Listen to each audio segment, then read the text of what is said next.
Hello friends, welcome to my channel Nupur classes. दोस्तों, आज हम लोग एनसीईआरटी का चैप्टर 6 सिविक्स की बुक से सामाजिक राजनीतिक जीवन की जो आपकी किताब है उसका 3rd चैप्टर पढ़ेंगे, सरकार क्या है। तो आइए आज हम जानते हैं कि सरकार क्या है। सरकार कुछ लोगों का एक ऐसा समूह जो लोगों के लिए एक व्यवस्था करता है, नियम बनाती है और निर्णय लेती है। ये क्या करती है सरकार?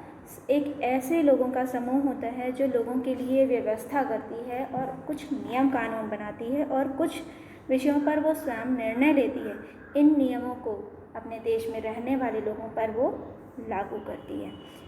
उन्हें क्या कहते हैं? सरकार कहते हैं। अब हम देखेंगे कि सरकार किस प्रकार से हमारे जीवन को प्रभावित करती है। आखिर ऐसे सरकार कौन सा कार्य करती है जिससे कि हमारा जीवन प्रभावित होता है।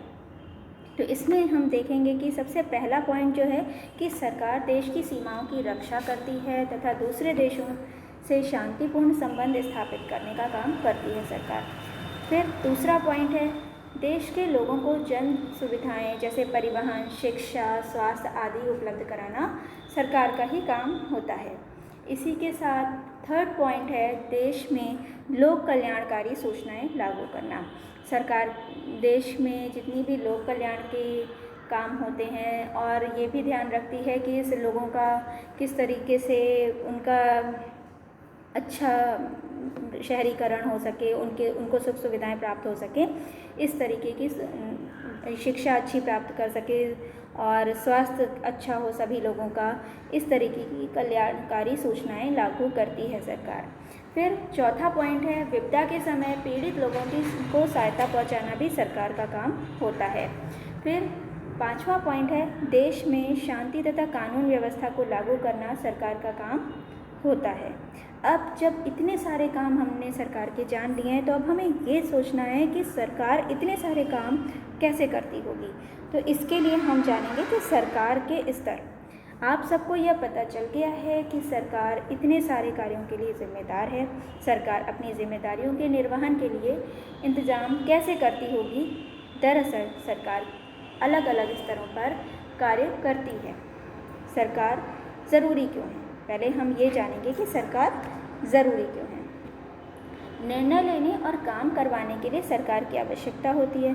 सरकार विभिन्न मुद्दों पर निर्णय लेती है, जैसे कि सड़क कहाँ और कैसे बनवानी है, कितने स्कूल खोलने हैं, कितनी रेल चाहिए, स्वास्थ्य की सुविधाएं कैसे सुधारी जाएं आदि।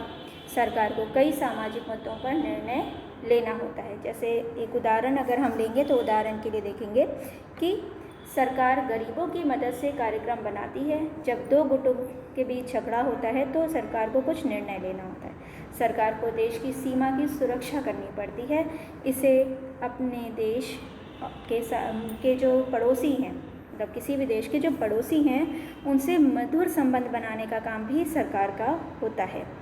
इसी के साथ साथ सरकार को ये भी सुनिश्चित करना पड़ता है कि हर नागरिक को समुचित भोजन मिल रहा है। किसी प्राकृतिक विपदा की स्थिति में सरकार को प्रभावित लोगों की मदद करनी होती है, राहत कार्य करना पड़ता है। सरकार को नियम कानून बहाल करना पड़ता है ताकि सभी लोगों के साथ सौहार्द का वातावरण बना रह सके। अब दोस्तों, हम लोगों ने बात की थी सरकार के स्तर की, तो सरकार के विभिन्न स्तर नीचे दिए हुए हैं, आप ध्यान से देखेंगे। कौन से? सबसे पहले है हमारा केंद्रीय स्तर या राष्ट्रीय स्तर।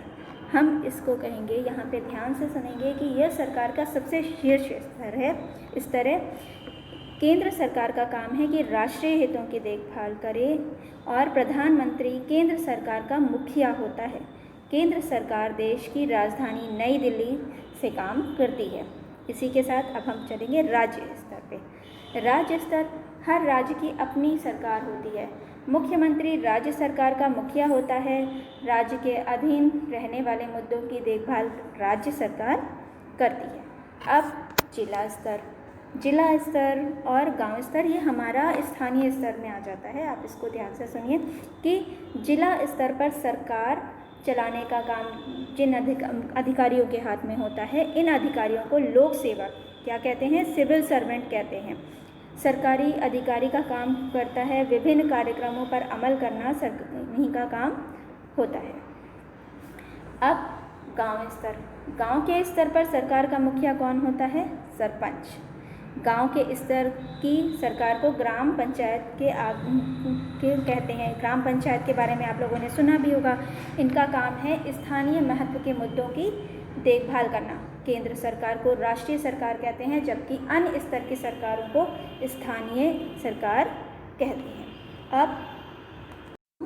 अब हम सरकार और कानून के बारे में जानेंगे कि सरकार कैसे कानून बनाती है और उन्हें कैसे लोगों पर लागू करती है।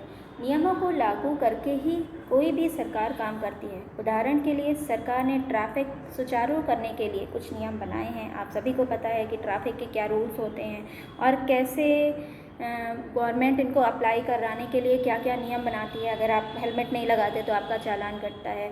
इसी तरीके से अगर आप ट्रैफिक सिग्नल पे नहीं रुकते हैं तो भी आपका चालान कटता है।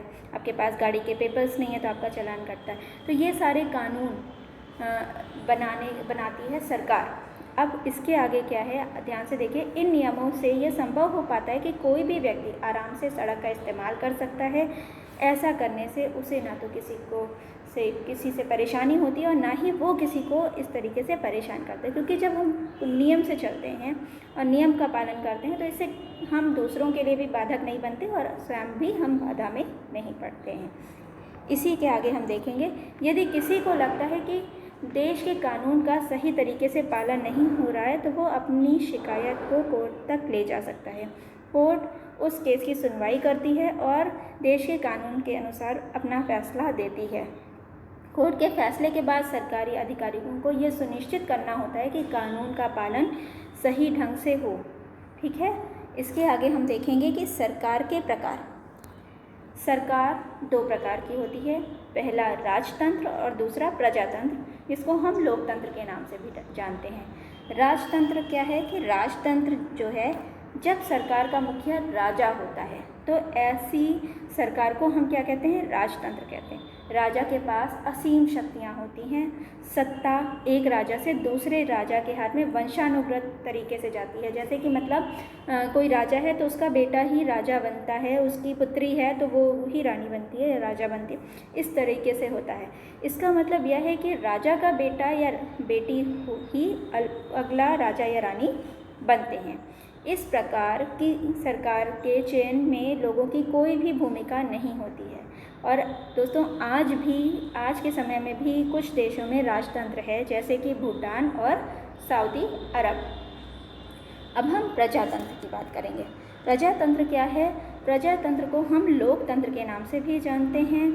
इस तरह की सरकार में शासक का चयन लोगों के द्वारा होता है। जो सरकार लोगों के द्वारा लोगों की ओर लोगों के लिए होती है, उसे हम क्या कहते हैं? प्रजातंत्र कहते हैं या लोकतंत्र कहते हैं। इस तरह की सरकार में लोगों की इच्छा के अनुसार सत्ता का हस्तांतरण होता है। अब आगे सुनेंगे कि आज अधिकांश देशों में प्रतिनिधि लोकतंत्र देखने को मिलता है। इस प्रकार के तंत्र में लोग अपना प्रतिनिधि स्वयं चुनते हैं। चुनाव के बाद लोगों की इच्छा के अनुसार एक नई सरकार का गठन होता है।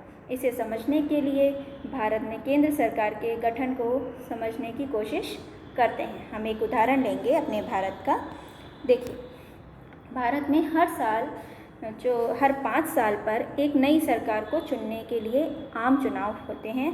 पूरे देश को 543 सदस्य निर्वाचन क्षेत्रों में बांटा गया है। हर सदस्य क्षेत्र से लोग अपने प्रतिनिधि को चुनते हैं, जिसे हम क्या कहते हैं? सांसद कहते हैं। सांसद मतलब मेंबर ऑफ पार्लियामेंट कहते हैं। जिस राजनीतिक पार्टी या समूह के सदस्य को मतलब संसद में कम से कम 543 मतलब का आधा, लगभग आधे से एक अधिक 272 सीटें मिलती हैं, उसको सरकार बनाने का मौका मिलता है। उसके जीतने के बाद वही वाली पार्टी अपने गुट से एक सांसद को चुनती है और उसे अपना नेता बनाती है। वही नेता प्रधानमंत्री होता है। अब आगे देखेंगे प्रजातंत्र का इतिहास क्या है। आज से लगभग 300 वर्षों पहले दुनिया के ज़्यादातर लोगों में राजतंत्र का बोलबाला था। कई देशों के लोगों ने कई वर्षों तक इस बात के लिए संघर्ष किया था कि राष्ट्र को हटाकर प्रजातंत्र बहाल हो सके। भारत में विदेशी हुकूमत को उखाड़ फेंकने के लिए एक लंबी लड़ाई लड़ी गई। अंग्रेज़ी राज्य के अंत के साथ साथ भारत में प्रजातंत्र की शुरुआत हुई। सबके लिए मताधिकार। अब हमें ये देखना है कि सबको वोट देने का अधिकार प्राप्त हो। लोकतंत्र में सभी को समानता का अधिकार प्राप्त होता है ना, तो सभी वोट दे सकें। मतलब ऐसा ना हो कि महिलाओं को वोट देने का अधिकार ना हो और किसी को ना हो। तो इसके लिए हम देखेंगे कि आज लगभग हर देश के हर वयस्क व्यक्ति को मताधिकार मिला हुआ है। मतलब हर व्यक्ति जो 18 वर्ष से अधिक आयु का है उसको वोट देने का अधिकार है। सार्वभौमिक वयस्क मताधिकार का मतलब क्या है कि सभी हर देश के मतलब किसी भी देश के हर वयस्क व्यक्ति को वोट देने का अधिकार हो। हर नागरिक के वोट की कीमत एक समान हो, चाहे वह अमीर हो, गरीब हो, पुरुष हो, महिला हो, किसी भी धर्म या जाति का हो। अधिकांश देशों में सार्वभौमिक वयस्क मताधिकार एक लंबे संघर्ष के बाद ही मिल पाया है। दोस्तों, अगर आपको मेरा वीडियो पसंद आया हो तो प्लीज़ इस चैनल को लाइक कीजिए, सब्सक्राइब कीजिए और अपने सुझाव मुझे कमेंट बॉक्स में ज़रूर बताइए।